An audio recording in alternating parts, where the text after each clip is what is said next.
very good thing that this lawsuit is being brought. The courts are the umpire under our system of checks and balances, and Schiff should not be demeaning our system by calling it rope-a-dope. And I think absolutely this has to be decided by the courts, and the courts may very well split the difference, may say that some invocations of executive power are proper, some are not, but Congress doesn't get to unilaterally decide who testifies, who doesn't testify, and what documents are produced in the face of claims of privilege. Now, they don't get to vacuum up every witness out of the executive branch because it suits their political purposes for any given, day of the week. By the way, I wanted, John, you to respond to this. I want to get some breaking news tonight.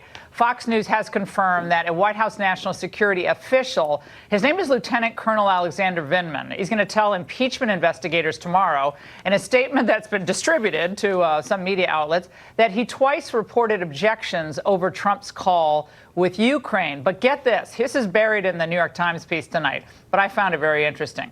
He's a decorated colonel, by the way, in the Iraq War. But because Colonel Vindman emigrated from Ukraine along with his family when he was a child and is fluent in Ukrainian and Russian, Ukrainian officials sought advice from him about how to deal with Mr. Giuliani, though they typically communicated in English. Now, wait a second, John.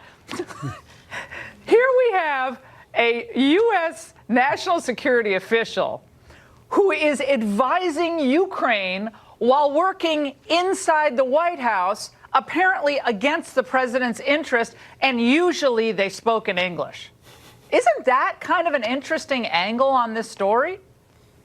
I find that astounding, and some people might call that espionage, but it doesn't actually seem to add any new facts to what we know. If in terms of, I think Alan raises a good point. Is this a high crime and misdemeanor?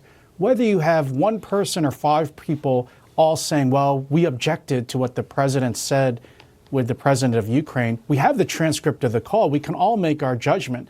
I don't see how this breaking news actually adds more facts to what we know about whether this is an impeachable offense or not. And that's something I think actually the American people should decide rather than just the House. And I think they should decide through the next election. And I think that the White House has to add to its team some constitutional specialists, people like John, who can make it clear that I like to be independent, but I like to be independent. But to make it clear that there's a difference between sin, which is a reason for voting against somebody, crime, which might be a reason for prosecuting somebody, and high crime, which is an impeachable offense. And unless we keep those distinctions clear, we're violating the Constitution. Congress is not above the law. They can't make it up as they go along. Hamilton in Federalist 65 said a vote for impeachment shouldn't be along partisan lines. It shouldn't be who has the most votes in the House. Well, and that's what this vote is going to be, exactly along partisan lines. Right. There's no point in having an election. We can just wait till one party's disgruntled.